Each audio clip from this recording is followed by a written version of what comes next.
Hi there folks, Todd from Jamaica Cottage Shop up in South Londonderry, Vermont.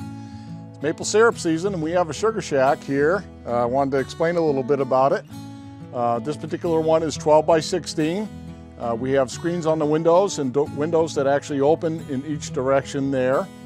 The outside sheathing is board and batten pine siding, which is sourced locally. On this end we have double doors so that you can bring your equipment and or firewood in and out with ease on both sides here. If you come inside, all of the post and beam framing is hemlock, which is also sourced locally, nice and sturdy and strong. The rafters are also hemlock as well. And if you look up here, we have the cupola where you can open both windows on each side to let the steam out. So you can take a look at this and envision your evaporator right here and family gathered around and making maple syrup.